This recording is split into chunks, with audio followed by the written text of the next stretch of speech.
Have you ever heard of divorce papers being filed without consent? I had heard of it, but I always thought it was something that wouldn't concern me. I was glad I divorced someone with no money and sickness. That was until I received such an email while hospitalized due to the stress from my husband's infidelity. It was only after this that I, having divorced as I had hoped, took what I had in hand and headed to the bank immediately after being discharged, all to make my former husband, an elite bank employee, pay for his infidelity. My name is Courtney. I am a handmade artist married to Tom for 6 years.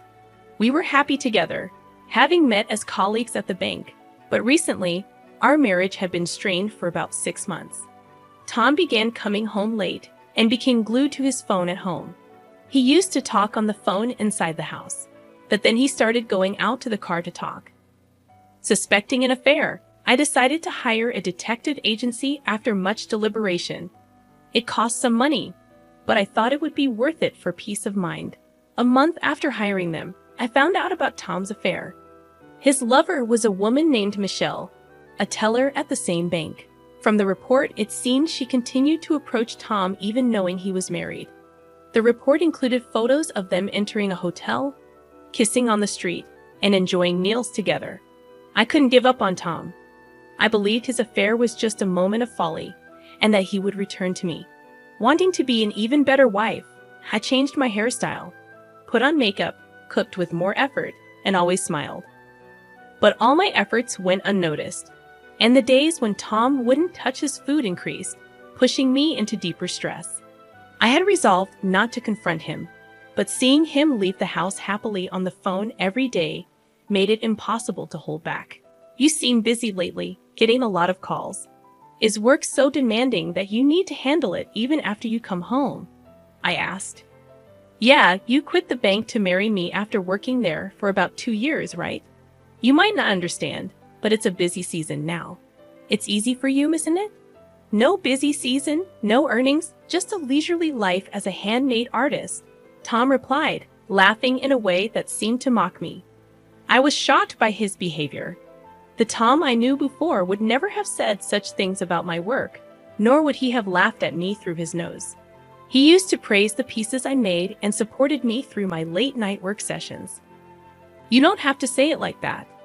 I might not be as busy as you, but I take my work seriously. I'm not living leisurely at all. I don't know how much you're earning, but it's definitely less than me, right? I'm paying half of everything, rent, utilities, living expenses, so you can live. It's tough being a woman with no earning power. You wouldn't survive if I divorced you, he continued. What kind of thing is that to say? I make enough to cover my share, but that's not the point right now. What do you want, to divorce me? Unable to control myself after hearing the word divorce from Tom, I started crying uncontrollably. Tom sighed annoyed and left the living room, telling me not to cry over every little thing. Tom's attitude towards me became even colder the next day. He completely ignored me, not even meeting my gaze. Despite the situation, I kept wondering how we could go back to being the happy couple we once were, putting immense stress on myself, leading to sleepless nights and spontaneous tears. Unable to bear it alone, I met with my high school friend Sophia for advice. Sophia, still single, was a successful career woman. I tearfully shared my feelings with her, feelings that I couldn't share with anyone else. Tom is completely infatuated with that woman, Michelle. He comes home later and later. I don't know what to do anymore, I said. Do you still love your husband, Courtney? Do you want to get back to how things were before? Sophia asked. I honestly expressed my feelings. It's stupid, but I still love him. I don't want to give up, but everything is so hard, I replied. Just then, I started coughing violently and bent over. I've had asthma since before, and it had worsened due to the stress from my relationship with Tom. I took out my inhaler, but I was coughing so much that I couldn't inhale at all. The relentless coughing made me suffer unbearably. Unable to remain seated, I collapsed onto the floor. Courtney, are you okay? Please, someone, call an ambulance. Sophia called out to me desperately, but I couldn't respond and lost consciousness. When I woke up, I was in a hospital bed. Courtney, thank goodness you're awake. Are you okay? Can you understand me? When I looked toward the voice, I saw Sophia with tears in her eyes, attempting to speak cautiously. I managed to utter thanks despite coughing, expressing my gratitude with just a single word. Sophia nodded while crying and immediately pressed the nurse call button to summon a nurse. Then the attending doctor arrived and explained that due to the severity of my asthma symptoms, I would need to be hospitalized for about a week. With nothing prepared for a sudden hospitalization, Sophia bought me a hospital admission set from the shop and filled out the necessary paperwork. I tried to inform my husband about my hospitalization, but couldn't reach him. Sophia tried calling Tom's cell phone, but he didn't answer. Considering contacting my workplace, I hesitated, fearing their reaction. Eventually, Sophia helped me draft an email, which she sent on my behalf. Sophia stayed until the end of visiting hours and then left. I drifted in and out of sleep due to the medication, constantly checking for any messages from Tom. The first message from him came at 1:00 a.m. If you're hospitalized, there's nothing I can do. I'm busy with work, so I won't visit you. Upon reading that email, I felt truly sad, hurt, and miserable. It wasn't just that Tom said he couldn't come because he was busy, but that he wouldn't come at all, which made it clear to me that he no longer had any love for me. I thought I shouldn't cry, but tears came uncontrollably beyond my will. I didn't reply to the email and just cried until morning. 2 days passed. Tom didn't visit, but Sophia diligently showed her face after work. That's great. You look a bit better. Are you able to eat? I brought your favorite novel, she said. Sophia's lively visits and smiles saved me. I can't thank her enough. Thank you. I'm feeling quite good today. My cough has settled down a lot. The doctor said he considered discharging me in about 2 more days. Sophia was really happy and planned for us to go out and eat something healthy after my discharge. As Sophia and I were discussing where to go, I received an email notification. Glad I divorced a broke, sick person. Reading the email from Tom over and over, I couldn't understand its meaning and just froze with my phone in hand, my heart racing and my mind in turmoil. You don't earn much, do you? Falling sick without doing any serious work. Don't make me laugh, wife. Lottery a big failure. So I filed for divorce.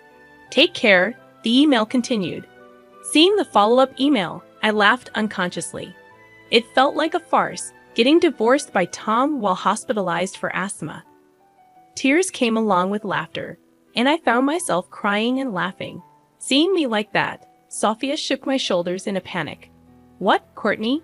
What happened? Are you okay? She asked.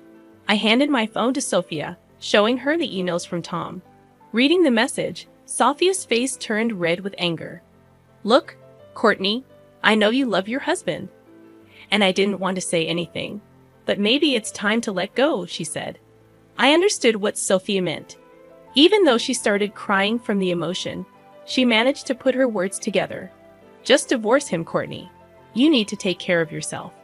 No matter how much you love him, sorry to be blunt, but you can't be happy with such a crappy man, Sophia said, looking sorry, knowing it was not her place to meddle in marital affairs. But I smiled back at her. It's okay, really. I knew it deep down that it was impossible to continue, but I lacked the courage to divorce, always looking away. But it's over now. I'll divorce Tom when Tom brought up divorce. I was afraid of the separation. I still loved Tom and was scared of how others would react to our divorce. But once I made the decision myself, the fear of divorcing somehow disappeared. I think it's because I could finally think, enough, let's give up. That's the way to go. Let's do it. Let's enjoy being single again. Together, yeah, I added, feeling a surge of relief. Ah, I feel so much better. Thank you, Sophia. Having you here, I'm really grateful, Courtney. You're my precious friend, of course, Sophia reassured me. But then Sophia's expression shifted as she asked, Wait, but how did he manage to file for divorce? Where's your signature? When I explained that we had prepared divorce papers just in case when we got married, she grew visibly angry. I see. So he just pulled those out, filled in his part, and submitted them. "It might not be a forgery, but it's still appalling," she remarked. I was afraid of being divorced by Tom in such a state, so I had hidden them in the room. He probably found them and submitted them. Now I'm actually glad he did it. I couldn't decide to divorce Tom because I still loved him, but now it's different. As Tom's feelings for me have vanished, so have mine for him. I'm not foolish enough to keep loving someone who does this to me, I explained. Tom still sent one-sided messages like, "You probably don't have any property, and I don't want to give you any of my money, so we're not dividing any assets. The house is in my name, so get out. I'm being kind by giving you until the end of the month. I don't want to bump into you, so I won't return until after the month is over. Make sure you clean the room before you leave." Honestly, at this point, I was in a state of disbelief. What is this guy even thinking? I laughed again, showing the email to Sophia. "Look, Sophia, now I've lost the house too. What should I do? Going back to my parents is too far. I had no intention of staying in that house, and there were my valuable handmade parts to consider. Transporting them would probably fill an entire room. The right size, security, rent. Could I find a perfect place that quickly?" I pondered. Sophia smiled. "Have you forgotten where your best friend works? Don't worry, dear customer. I'll find the perfect room for you," she reassured me. "Sorry, I really forgot." "That's right, Sophia. Please help me," I said gratefully. Sophia, being a capable woman who worked in real estate, brought various property listings to my hospital bed. Spreading them out and explaining them to me until my discharge, we managed to find a place close to my preferences. Since I needed certain documents I couldn't get until after discharge, I decided to stay at Sophia's place in the meantime. "I'm really sorry." I apologized to Sophia, feeling grateful for her support and guidance during such a difficult time. "I keep causing you trouble." "It's okay. I have good sales, right? I've been here second longest after the manager." "Sorry. Rental agreements take time because there's a lot of paperwork and an inspection process. You can stay at my place as long as you need until everything is settled." "Thank you so much. If there's anything I can do, just let me know. Just take care of yourself for now. Let's take it easy." "So, how have things been? Any more contact from your ex-husband?" "No, not a single word from him. After all, we're strangers now. I do get messages from people from our bank days, though. Apparently, I was branded as a terrible wife. It seems that my ex-husband Tom had reported our divorce at his workplace and blamed me for it. He told people I didn't do housework, didn't contribute financially to the household, yet splurged on my hobbies. He said that any attempt at discussion would end with me getting hysterical and uncontrollable. It's laughable at this point. Who does he think he is to say that? I'd love to remind him who was the one cheating. Sophia seemed to have reached a point where all she could do was laugh. "So, what's your plan? You're not going to let this end here, are you, Courtney? What are you going to do?" Grinning mischievously, Sophia looked at me, and I couldn't help but smile back. There was no way I was going to let this end here. Tom had his turn doing whatever he pleased, but now it's my turn. Of course, I have no intention of holding back against a man without sincerity and a woman who meddles with a married man. I have quite a few things in mind, so look forward to it. Just you wait, both of you. Enjoy your peaceful newlywed life while you can. I had already started planning my revenge against the two of them. 2 days after my successful discharge, Sophia drove me straight to the bank where my ex-husband Tom and his new wife Michelle were. Upon entering the bank, I saw Tom in the back. It had been a while since I last saw him. About a month and a half had passed since I was hospitalized, and he filed for divorce. I thought I would be furious seeing him, but I wasn't. Then, looking for Michelle at the counter, there she was, sitting there with a composed face. Although she had taken my husband away, I took a number and waited for my turn. Fortunately, I was called to Michelle's counter. She greeted me with a welcome, and I responded with a smile. "Hello, I'm sorry to bother you, but I'd like to cancel a bank account." "Certainly. Is it just one account you wish to cancel? I took a deep breath and projected my voice. No, not just one. I'm here to cancel accounts for all 800 employees of my company. The counter buzzed with whispers at my declaration. Tom looked over, shocked at what he saw. He seemed to want to say something, his mouth opening and closing. All 800 accounts? Michelle was flustered at the counter, and I couldn't help but feel a surge of laughter. Canceling 800 salary accounts would be a significant loss for the bank. It's not just about losing deposits. With interest rates being low, banks count on transaction fees and salary transfer fees for their profits. Losing that is a big deal. Yes, all of them, please. Proceed, I said as I handed over the corporate account documents. I made my request. What the hell are you doing, Courtney? Did you just say something about a company with 800 employees? What's that about? Tom approached the counter, his behavior causing a stir among the other customers in the bank. Oh, long time no see. How have you been? I said calmly. What do you mean? It's exactly as I said. I've been a company president even when I was married to you. It's a handmade business, so I'm both an artist and a president. I spoke the truth at the counter. You're a president? What? I didn't know that. You never said anything about that when we were married, Tom exclaimed. No, I didn't. You used to mock me for being a failing handmade artist, right? I earn more than you do. I didn't want to hurt your pride, so I kept it to myself, I retorted. Michelle, who had no idea who I was, looked at me in shock. She whispered softly, wondering if I was really the person she thought I was.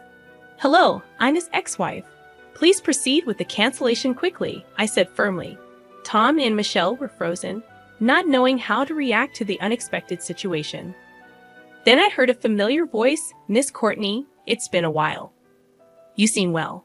There stood Mr. Johnson, my boss before I married Tom. He was a strict person, and many of my peers found him difficult, but I liked him. He was as strict with himself as he was with others. Mr. Johnson, it's been too long. You look well too, I replied, momentarily forgetting why I was there, happy to see Mr. Johnson. Yes, I'm doing well. Tom told me about the divorce, and I've been worried about you. It seems you've been through a lot. How about we talk in the back room while we wait? Mr. Johnson suggested. Of course. These two and I will be there, I replied, glancing at Tom and Michelle. Mr. Johnson's gaze was sharp. It was probably about my divorce and Tom's remarriage to Michelle. Their faces, which were red a moment ago, turned pale. They seemed to be having a busy day changing colors like that. I don't mind at all. I'd love to catch up with Mr. Johnson, I said, smiling. Great, let's go to the reception room on the 3rd floor. You two, come along, Mr. Johnson said. We headed to the 3rd floor where the customer reception room was located. Mr. Johnson opened the door for us, and we entered into our seats. It's really been a long time, Mr. Johnson.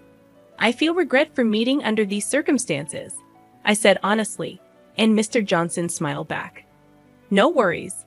I was surprised by the situation, but I'm glad to see you're doing well.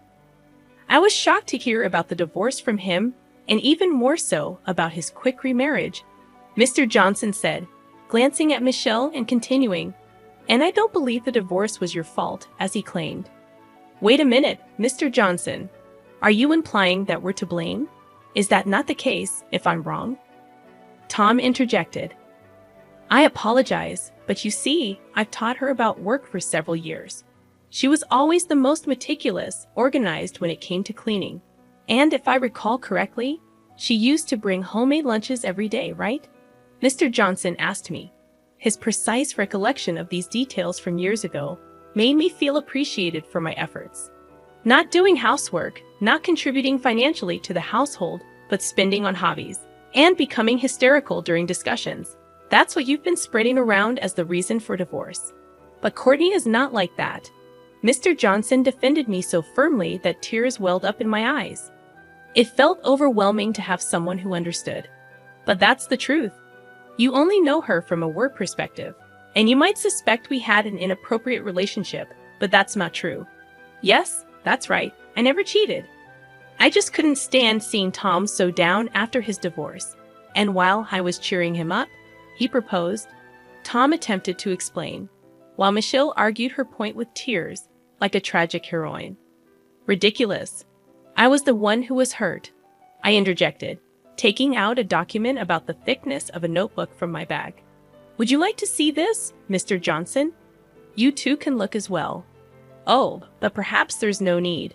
You're probably well aware of what's in it. I handed over the investigation report from the detective agency to Mr. Johnson, who took it while smoothly dodging Michelle's attempt to grab it. Sit down and be quiet. Mr. Johnson's stern command silenced Michelle, who shrieked and clung to Tom. What is this? You said your wife was too stupid to notice anything. This is not what you told me, Michelle, Tom exclaimed, attempting to defend himself. It's not like that. She really is stupid. I never thought she would do something like this, Michelle added, calling me stupid.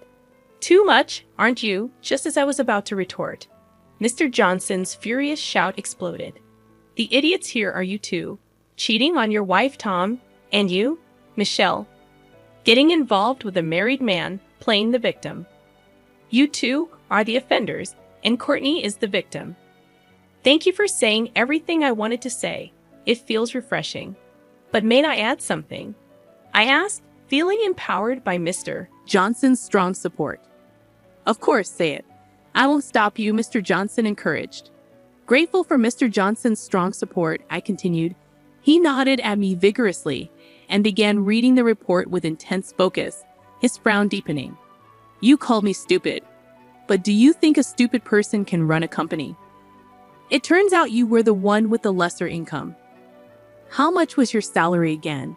It's $100,000. That's plenty. Tom was so proud of his $100,000 salary, which seemed hilarious to me. Michelle nodded along, seemingly proud as well. Is that so? Well, it's not bad. But mine is $400,000.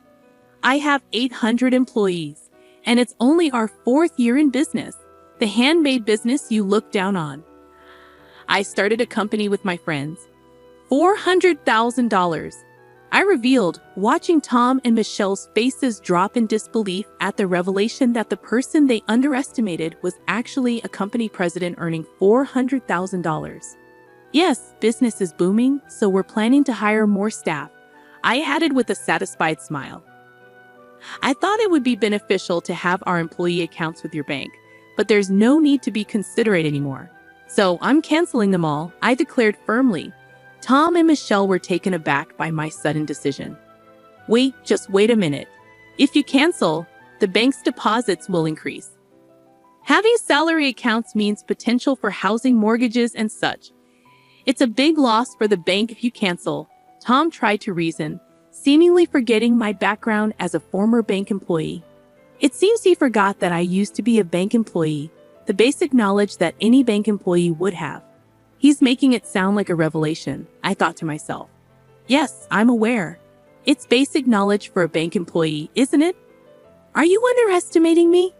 Why should I be considerate of an ex-husband who cheated and filed for divorce while his wife was hospitalized with asthma? Tom's face paled as he realized his mistake. Michelle began to cry, and Tom, overwhelmed with frustration, prostrated himself, begging for forgiveness. Please, I'm sorry. It was just a fling, you understand, right? She came on to me strongly, and well, I just went along with it, Tom confessed, his voice trembling.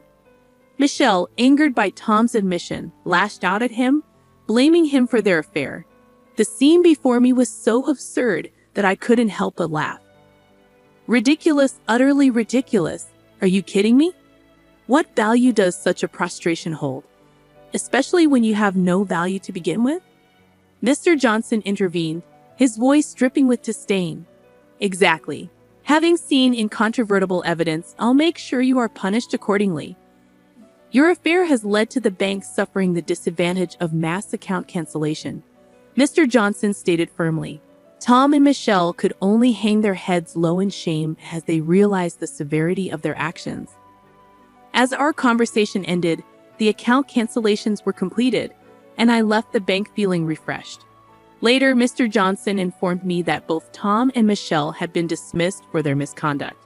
Unemployed and struggling to make ends meet, they faced the consequences of their actions.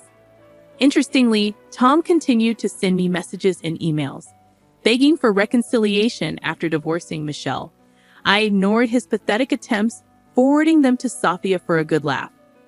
I also filed for compensation through a lawyer, ensuring that Tom didn't get a penny from my company's assets. Divorce wasn't easy, but working hard post-divorce made me realize how happy I am. I even wished I had divorced sooner. Humans are strange creatures indeed. With plenty of money to spend freely and no grievances, I've decided to live my life valuing myself more from now on.